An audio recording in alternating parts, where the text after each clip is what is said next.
This month we are focusing on one of the 5 critical concerns of the Sisters of Mercy, and that is racism. Today I welcome Eden Wales Freedman to Mercy. Dr. Wales Freedman is an assistant professor of English at Mount Mercy University. She is also the university's founding director of diversity studies. Dr. Wales Freedman serves as the co-chair of Diversity, Equality, and Inclusion Committee.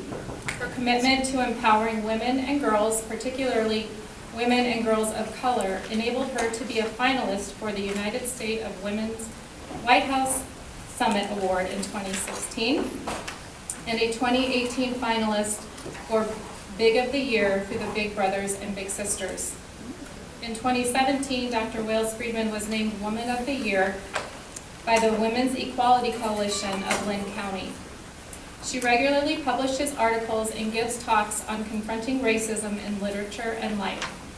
Her book, Reading Testimony, Witnessing Trauma, is coming in 2019. This explores how readers respond to race, gender, trauma, and oppression in multicultural women's writing. Please help me welcome Dr. Eden Wales Freedman to the stage.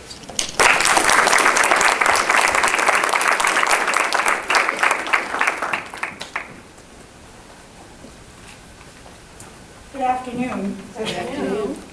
Thanks for coming out on this cold day. As Jean Ann said, I am Dr. Eden Wales Freedman, a professor of English and the director of diversity studies at Mount Mercy. I specialize in race and gender theories and trauma and perception studies.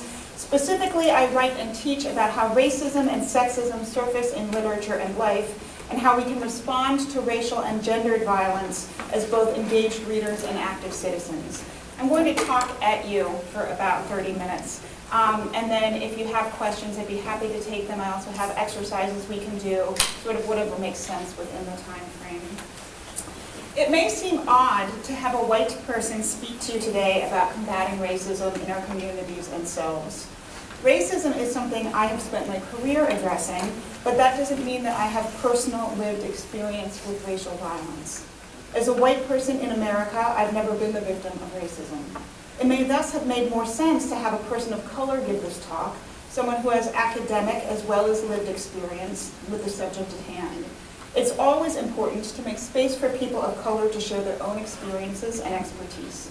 That said, it's also important to have white people who benefit often unintentionally and unwittingly from racism to confront and combat racist realities in America. As a society, we have rarely made progress without those willing to use their power and privilege to help those without. So I address you here today not as a victim of racism, that I will explain is impossible, but as an academic expert in and cultural critic of racial violence. I believe ardently in the need for white people to confront and combat racism. When we ignore racial violence, we perpetuate it. Responding to racism and other forms of injustice can be tiring and can even seem futile.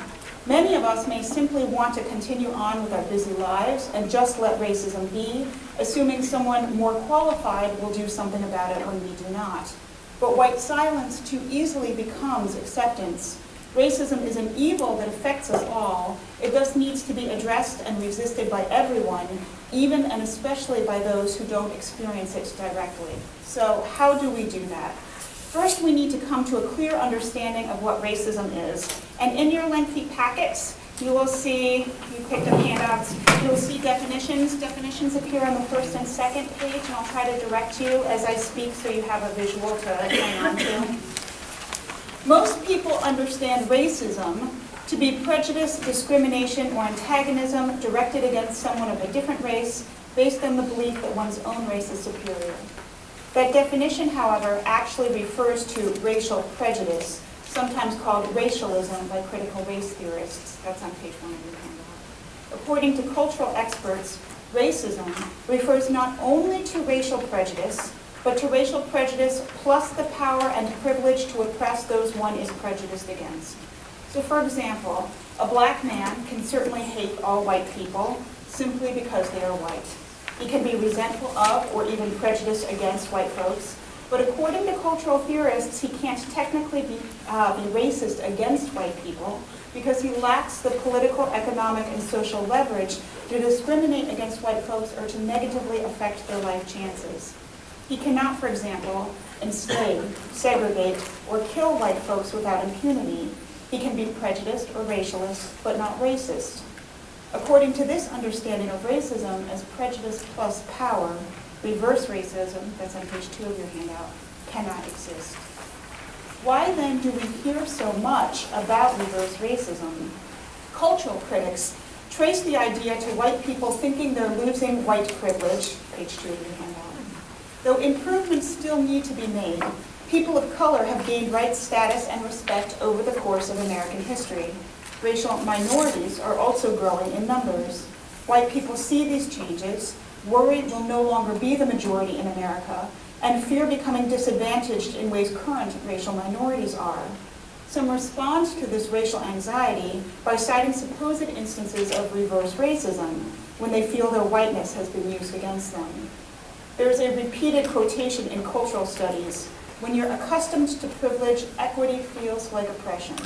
When you're accustomed to privilege, equity feels like oppression. What that means is that those who are asked to give up or simply confront some of their privilege to make the world more equitable can perceive that ask as offensive or even oppressive.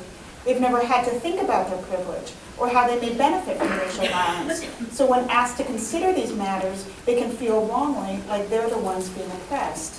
Which brings us to white privilege, first page of your handout. What is it?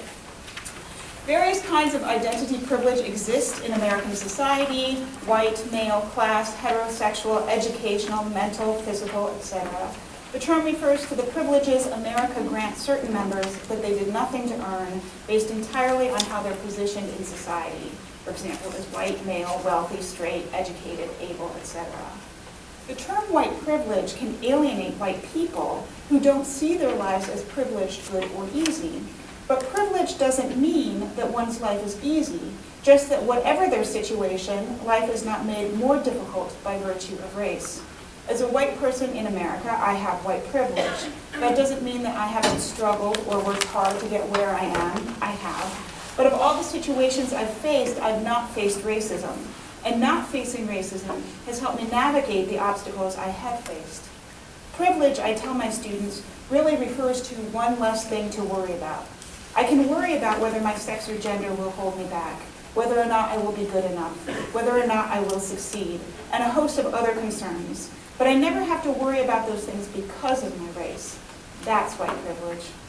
Some white folks question whether or not white privilege exists because they mistakenly believe we live in a post-racial society, an America free of racism. Let's go on page 1 of your handout. Those who contend we live in a post-racial world often recognize that America has been racist in the past, but maintain that we have addressed racial injustice and thus no longer needs to concern ourselves with it. Many white Americans, for example, saw the presidency of Barack Obama, our first black president, as a sign that America had entered a new post-racial era.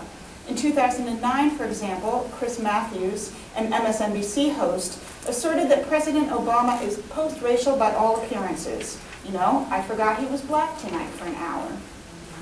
This statement also reflects white privilege.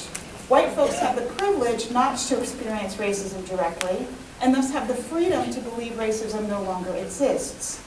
Even, for example, if Matthews did forget that Obama was black, a claim I question, I'm willing to guess President Obama never forgets his race. He's reminded of his blackness every day in a country that continues to wrestle with how to treat folks equally, independent of skin color. Indeed, people of color report that they continue to face racial violence, even in contemporary America. In a 2016 Pew Research Center survey, African Americans, in contrast to whites, reported that black people are treated unfairly across all realms of life, from dealing with the police to applying for a loan or mortgage. An overwhelmingly majority of African Americans, 88%, indicate that the nation needs to continue making changes for blacks to have equal rights with whites, while a much lower share of whites, 43%, say the country still has work to do in achieving racial equity. This survey, and others like it, reveal that Black and white Americans hold vastly different perspectives about what life is like for people of color in the United States. The ensuing question is, do we believe people of color when they maintain that racism exists, or do we ignore and negate their experiences, thereby contributing to racial violence through undermining the perspectives of people of color through white silence, willful ignorance, and white privilege? When I claim racism still exists in America, that's not just my individual opinion. Racism, unfortunately, is systemic. That's on page 2 of your handout. It functions at both an individual and a societal level, which means that racial violence is something all people of color in America face. And it's something we must confront head-on if we are to combat racism in our communities and ourselves. The Sisters of Mercy, some of whom are here today, who founded this hospital and the university at which I work, agree. Instead of ignoring or denying racism, the sisters identify racism as a critical concern of the 21st century.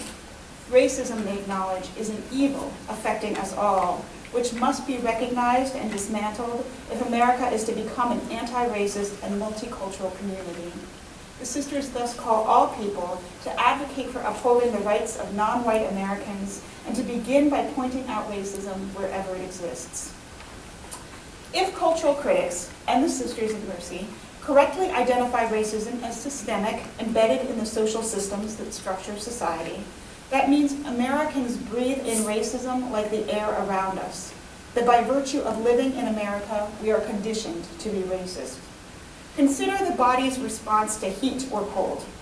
If one grows up in a hot environment, as an adult, one's body will respond more effectively to heat, and one will perceive heat in different ways than someone raised in a cold environment. The hot as normal person actually sweats less and feels comfortable at higher temperatures than the cold as normal person. These two people could thus be in the same place at the same time in the same temperature, but their bodies would respond differently and they perceive the local environment differently. The same can be argued of racism. Those raised in a racist environment, which I would argue America is, acclimate to it.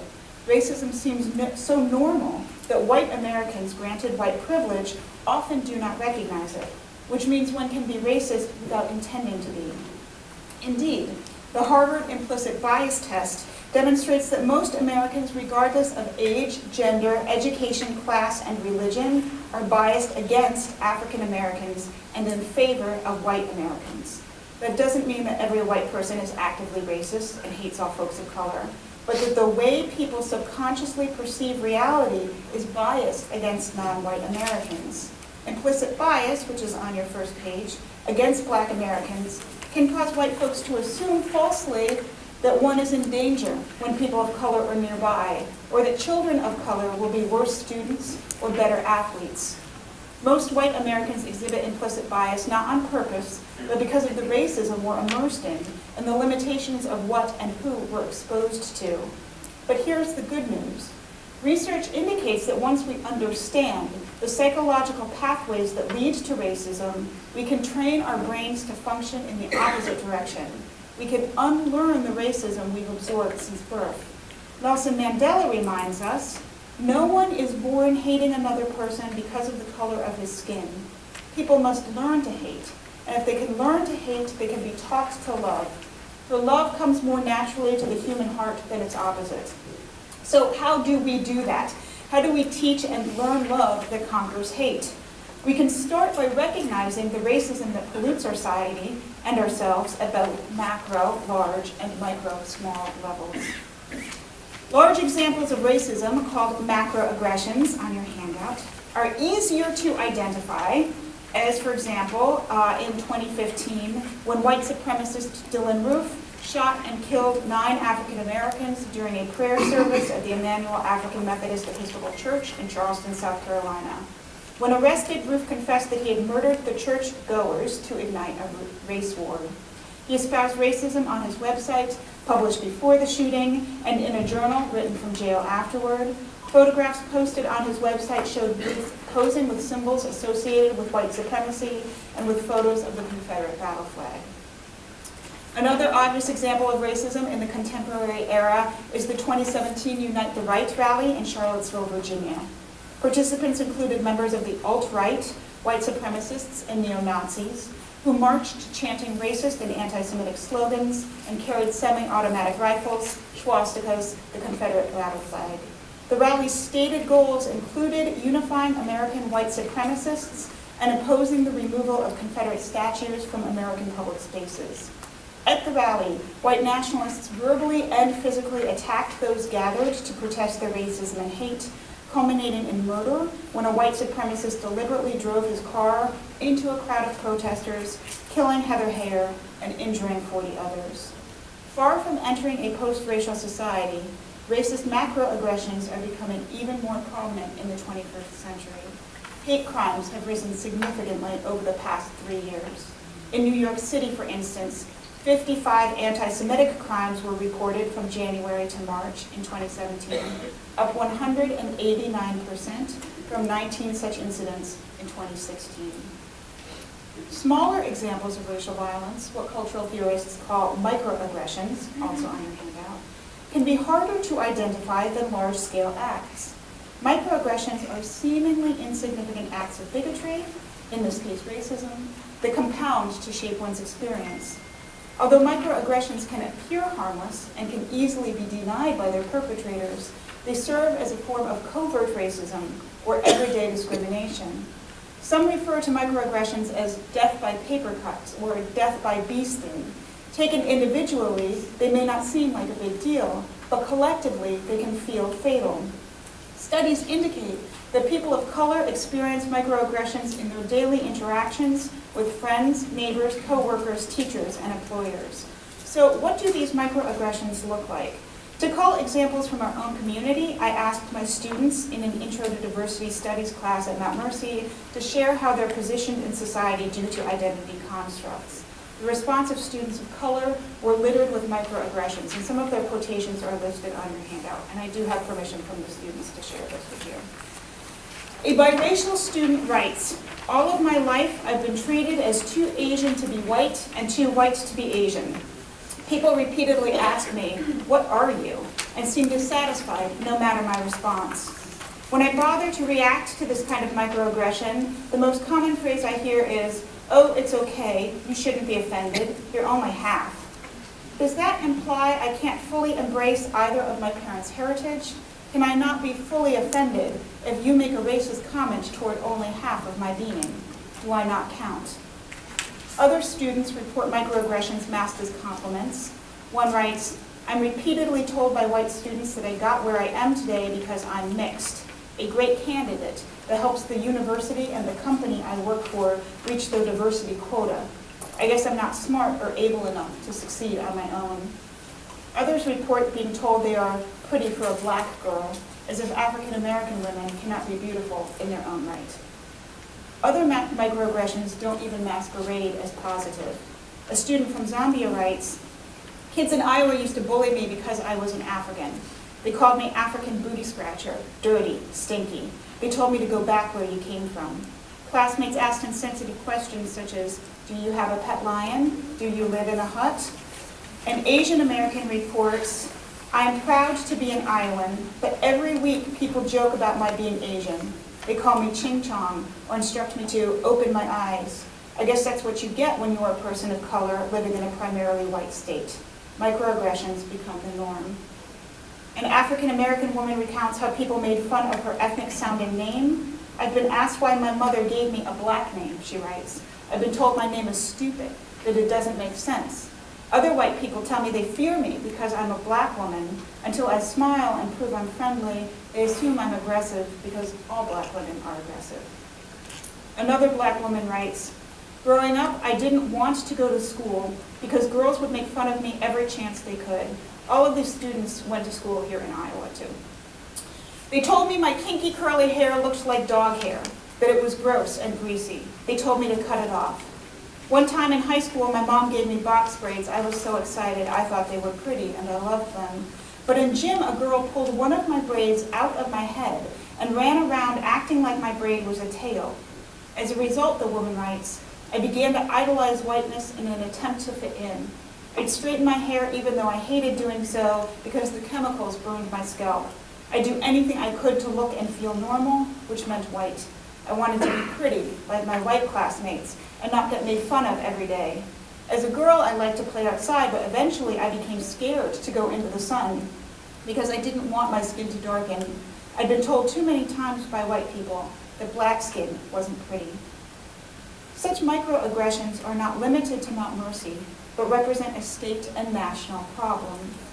Representative Steve King of Iowa's 4th District, for example, was rebuked last week for questioning rhetorically why white supremacist and white nationalist are offensive terms. This is hardly the first time King has made racist remarks. In 2016, he claimed white people had done more for civilization than any other subgroup of people. Besides advocating for white supremacy, this statement treats non-white folks as subgroups of humanity. Days later, he asserted that the idea of multiculturalism, that every culture is equal, is not true. In 2017, he tweeted, "Mixing cultures will not lead to a higher quality of life, but a lower one." In 2018, he retweeted a neo-Nazi's warning about the dangers of immigration in Europe, making clear he felt the same about America. He has compared Latinx immigrants to dogs, dirt, and drug mules. In 2018, he refused to confirm or deny whether he identifies as a white supremacist, and in 2019, as previously stated, he questioned what was wrong with white supremacy anyway. National leaders make similar racist remarks. President Trump, for one, this is on your handout, began his 2016 campaign with a speech disparaging Mexican immigrants as criminals and rapists. In May, he described immigrants, "You wouldn't believe how bad these people are. They aren't people, they are animals." In 2017, he falsely claimed that immigrants from Haiti all have AIDS. He referred to Haiti, El Salvador, and African nations as, forgive my language, shithole countries. He spent years insisting President Obama was born not in the United States, but in Kenya, contributing to the treatment of a black man as illegitimate and other. He has retweeted white supremacists and anti-Semitic caricatures. He once referred to a Hispanic Miss Universe as Miss Housekeeping and described some of the white supremacists marching in Charlottesville as very fine people.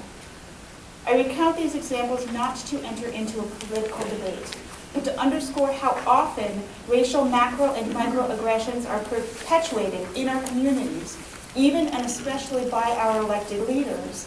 The ensuing question is, how do we respond when representatives make racist statements we teach our children not to say?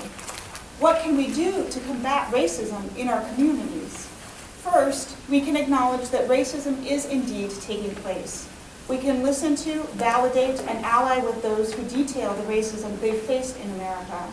So when a person of color shares that they've encountered racism, do not deny, diminish, or ignore their experience. Do not blame them for what they have suffered by arguing that wouldn't have happened if you had done X, Y, Z, or you likely misinterpreted the situation and you would never say that. Don't sensationalize their stories either by voyeuristically inquiring, really, tell me more about that. Finally, even in an effort to offer empathy, do not pretend to understand 100% what another has endured. If you have not personally faced racism, it's okay to admit that you don't know how it feels to be racially profiled or to be presumed inferior until proven otherwise.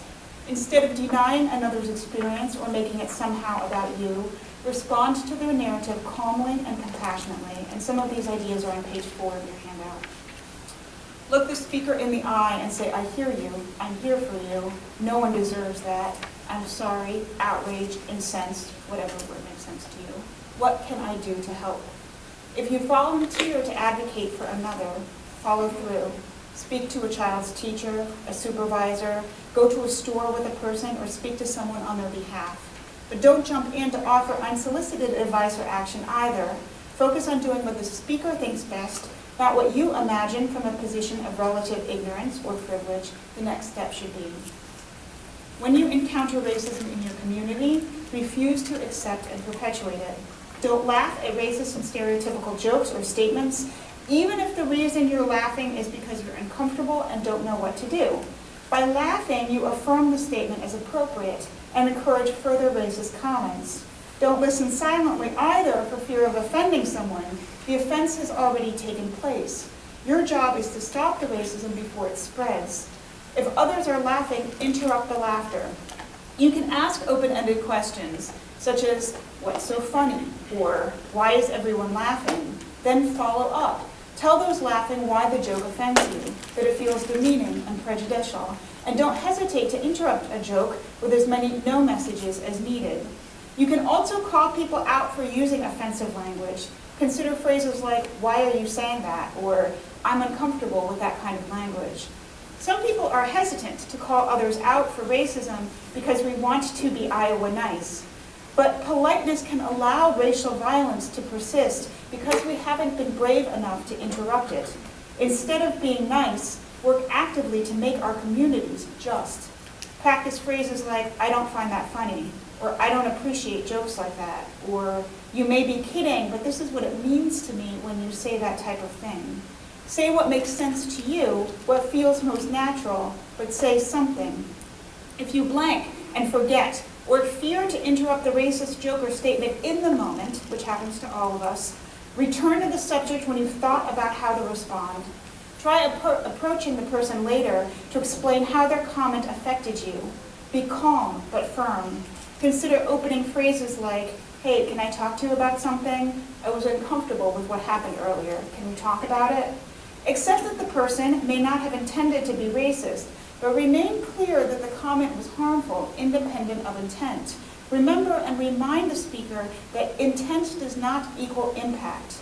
Encourage the speaker to consider how the butt of the joke may feel. There's always someone or a group of people on the other end of a joke. Who are we mocking and why? Is it really worth being funny if humor hurts someone?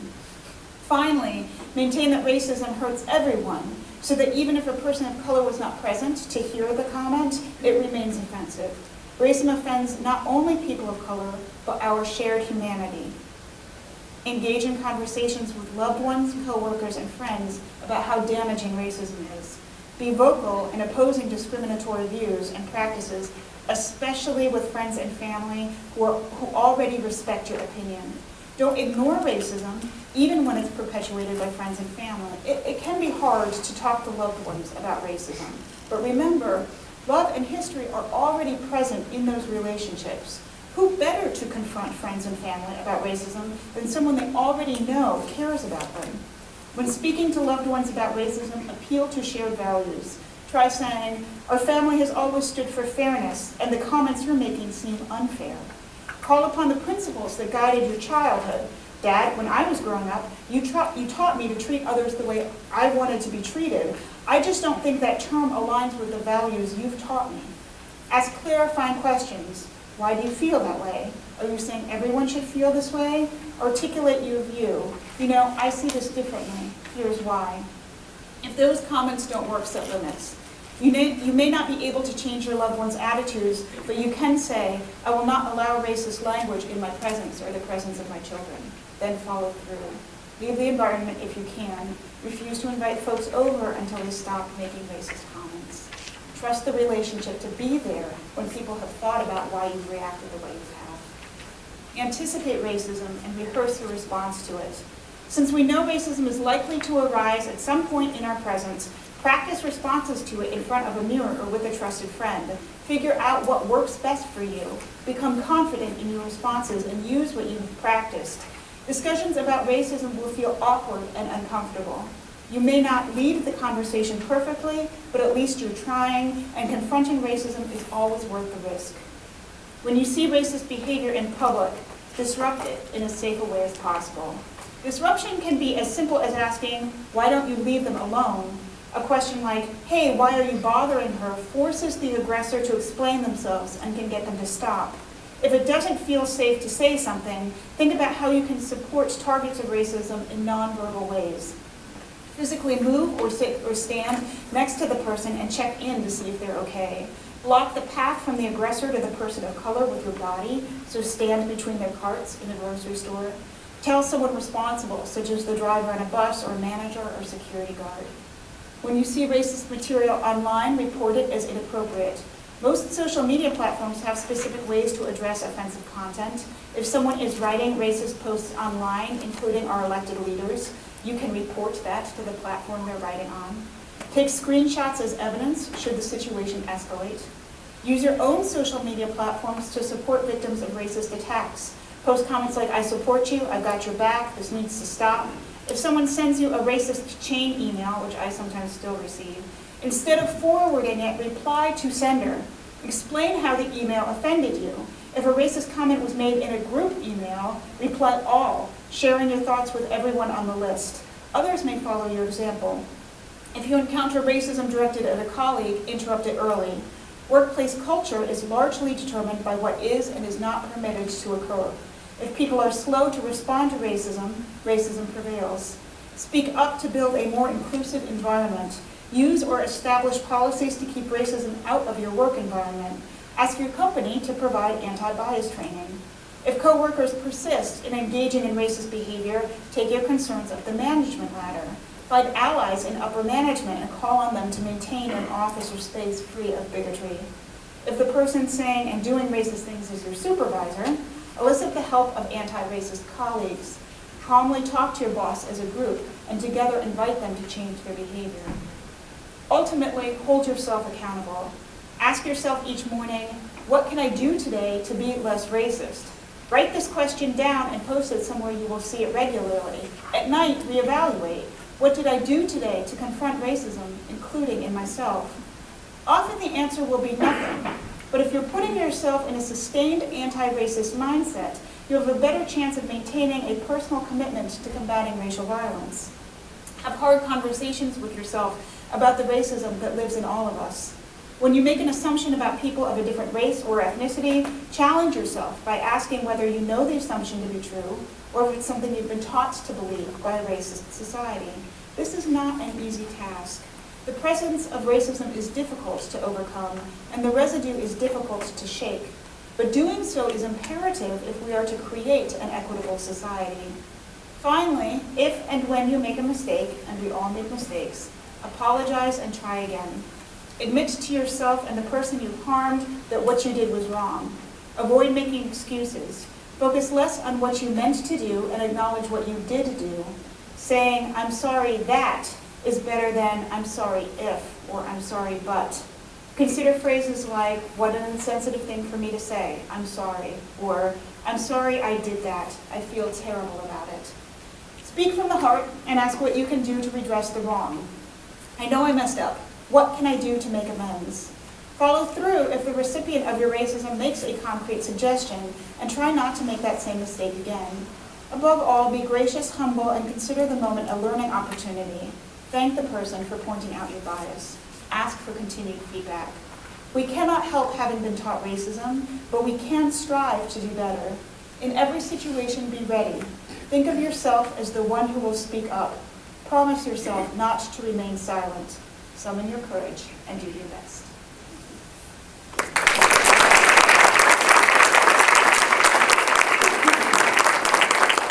At this point, I'd like to see if there are any questions from those of you who are gathered here. If not, I have trial scenarios of things that we're likely to encounter, and you can maybe in groups with the people next to you go through those and talk about, strategize how you would respond to those situations. But first I'd like to see just if there are any general questions. Yes. It's not really a question, it's just more an awareness that thinking about the macroaggressions and the microaggressions, somehow I feel like the micro are more deadly because we're not as aware of them.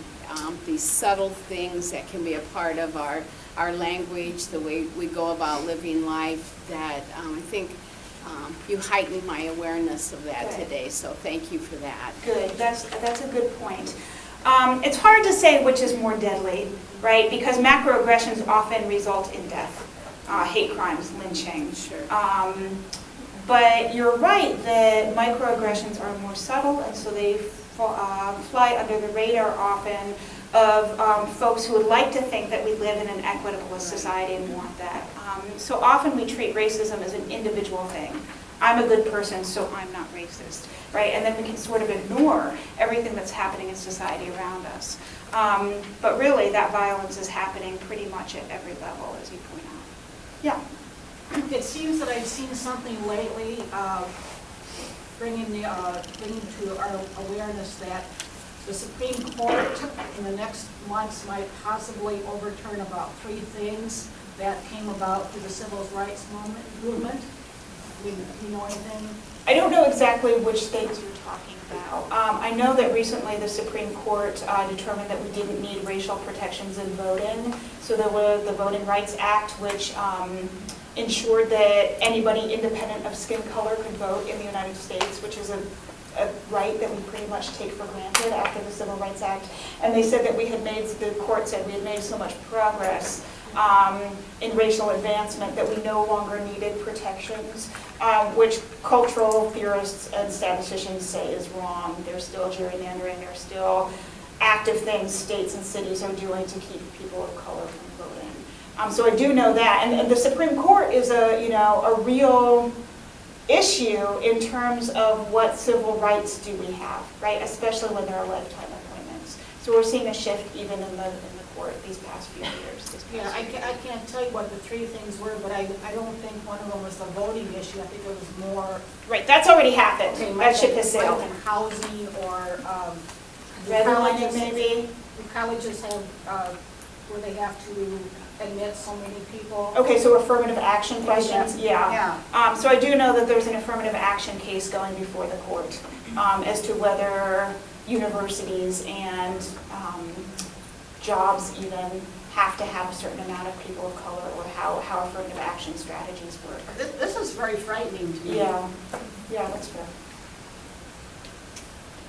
Yeah. Do these things that you found apply to other ethnic groups, such as the Muslims, the Iranians, or everything? Are they pretty much the same qualifiers? Or are they different? Yeah, there are so many structural prejudices that I could give a talk like this that would be similar, like these are the things that are going to happen against women, against the LGBT community, against immigrants, against people from Muslim countries. Okay, and so I hesitate to say that one group that faces injustice is the same or parallel. There can be kind of, well, is it exactly like this? And that sort of diminishes everybody's experience. But yes, absolutely, Islamophobia is a real and growing problem in our nation, anti-Semitism, and they face macro and microaggressions as well. Would you repeat what Chris Matthews said about Obama? He said that we live in a post-racial world, and I'm paraphrasing now, and that for an hour that day when he made the statement, he forgot that President Obama was black. See, to me, that seems racist. Yeah. Very much to say that. Right. I should never forget your color or your gender or your sex or your... And part of it is that we're encouraged to live in a colorblind society because people think that if they say, hey, I'm colorblind, that means that they treat everybody equally. But really what that means is that you're not recognizing who people are, right? It's a lie. If you look at me and you don't see a white woman, you are actually visually impaired, or you're lying, right? You're lying to me and you're lying to yourself. And part of the problem with doing that is then we can't combat the injustices that members of those groups face. Because if we don't see racism because we don't see race, we can't do anything to make the world more racially equitable. Eden, it seems to me that part of our problem is that we don't have relationships with people from all different groups. And in most of our society, and in Cedar Rapids, we're so segregated that we never have those groups, or when we go to a group, it's going to be predominantly white and maybe a few black people. And, what are the avenues that we can use to kind of break that up? I mean, where are the places that we can meet, have some equality, and build those relationships so that we can get over a lot of what you put down here? Yeah, it's a good question. The United States is still really, really segregated. That has a history, like a purposeful history. For instance, in the 19th century, black people had to pay a fine to move to Iowa. It was considered like a security deposit. I believe it was $500. right? And that can be cost prohibitive to move here, which means that while it's technically legal for black people to live in Iowa at that time, the cost of having to move there would prohibit them from actually doing that. And then what happens? People put down roots, they stayed where their family is, and areas remain segregated over time. A lot of cultural theorists will tell you that if you form relationships with people who are different from you, if you form relationships across groups, you have a better chance of seeing the humanity in everyone across difference. The danger with that is that sometimes people interpret that as like, oh, I'm going to go get a black friend and then I won't be racist, right? And so I don't put that in there as a solution because I think it's important for us to work on ourselves instead of like placing the burden really on people of color, like, hey, now this is my black friend and teach me everything about how not to be racist. The idea would be if you can naturally make your friend groups as diverse as possible, your work groups as diverse as possible, make sure that where you work does have policies in place that are actively trying to create not just a racially diverse environment, but diversity across all spectrums of identity, ideology. Are your churches, you know, your places of worship, are they diverse? Go out and do community things, you know, meet up, talk to people. I'm introverted, so that's not something I would want to do. But, you know, go and sit and talk with other people and try to form those relationships without sort of glomming onto someone who's in a marginalized perspective and adopting them as your sort of pet diverse friend. Yeah. So I have a question that actually follows up what he asked. I wasn't raised in Iowa or in America. Yeah, I'm from Brazil, but I'm a U.S. citizen now. And I've been here for a long time. And for the last 22 years that I've been here, I've been asking, why are our school districts segregated by income, basically? And I don't think they had initially done on purpose, or maybe they have, but they've had plenty of time at this point to have readjusted this so that our children of color are not in places where they have no money in that education system, and therefore they're for life tested as they've got a bad education from the get-go, and they don't have an opportunity to change. And then you don't have those interracial relationships where kids from other cultures, they can build their own, like what you're saying, creating friendships outside of their own race. Right, and so that's not purposeful, I presume, in Iowa, but that is purposeful in American history, right? In terms of how schools are funded, even they come through taxes, who's paying higher taxes, property taxes. Wealthier areas will have more money to put into schools. And they will, again, be segregated across class and race, all of those intersect. We have this myth of meritocracy in America, that whoever gets the job or whoever finds the most success is the person who's best for that job or the hardest worker. But what you'll see if you start looking at cultural factors, right, is that people of color, poor people, girls, right, don't have the same opportunities from the start. If you happen to be born into a poorer area, you are going to have less of a well-funded education, which generally translates into less of a good education. And then you have other people who are born into privilege, right, not their fault, but who go to preschools that cost $25,000, $30,000 a year. That person, the $30,000 preschool person, has a step up from the very start of their life that only compounds as they move through, right? So is there anything we're doing as a nation or even as a state in Iowa to change that? Because I feel that I'm contributing to that as well. And my children are going to a very privileged school, and they have hardly any opportunity to have to build relationships with people of other colors or other races. Yeah, I would say I don't know exactly what Iowa is doing. Not enough is being done. Our educational system, I would say, is in crisis. We don't put money into education. I mean, teachers just lost the $250 budget they have to buy school supplies for their students. Like, that was made as a federal cut. So we're not putting money into educating our children in any way, let alone culturally. And that just creates a greater divide. But it would be good to look into what Iowa is doing or is not doing, and to pay attention when representatives run for office is what are they doing for our kids? What are they doing for our school systems? It's an important point. I think going to the school board meetings and that sort of thing is a good place to go and have your voice heard, because they're the ones that are making decisions for our schools. It would only almost be necessary to completely redraw the lines of the school districts to get those children and Right. those areas where there's more children of color, to mix them. Right. And we're talking about economic changes for everyone in this state. And hopefully as your children get older, they'll go to bigger schools and there'll be more diversity there. But you would prefer that it start when they're little. Yeah, but I would encourage you to go to the school board meetings and let them Or know what you're run for thinking. school board. Yeah. Yeah, there you go. Other questions? All right, well, why don't you take a look at your scenarios? There are too many people for me to assign you scenarios. We had a smaller group, that was my plan. But maybe if you look in, groups of whatever's comfortable for you. This is forced talking to people you don't know now. And pick one of these and talk about how you would respond. I think that I have encountered all of these. So pick what makes sense to you and then we'll talk about that. Yeah, why not? If it came out of the discussion, if you'd be willing to do that. Sometimes that seems scary, but. Yeah, go ahead. So, I was talking about, so often you hear people say, well, the problem is all those people from Chicago. Right.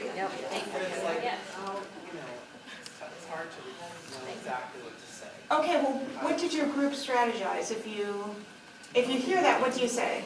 We didn't really get to that. We just talked about it. Okay, yeah. So this is something that actually my husband and I talked a lot about because we've had friends or people that are close to us say something like that. And I have before said, what do you mean by Chicago? And they're like, oh, well, I guess people, and I'm like, no. When you think of a person from Chicago, what are you picturing in your head right now? Because I don't think they realized how that sounded coming out. So I know that's something that we've done at least. Was there another hand up there? Yeah, that's a strategy that we talked about too, and you have it written down, is sort of like feigning ignorance. Right. Because it's less confrontational, but it forces the person to explain what they mean, and if they explain what they mean, then usually they understand that it's a not okay thing to think or say. Right, so if you imagine an American, like everyone has to imagine American, and every single person, and I've done this with hundreds of students, across ethnicity, sex, gender, sexuality, pictures a white middle-aged man in a suit or in overalls. Right, so he's either a farmer or he's a business person. Once I got an African-American woman, and it was Michelle Obama. So they were thinking of a specific person versus groups. But America, to them, means white male, right? And so if they're saying those people, anytime you have those before people, it's already getting problematic. But those people from Chicago, they're treating those people as not American, as not people, right? And that needs to be interrogated in a nice way. Others?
This is easier for me because I'm an English professor.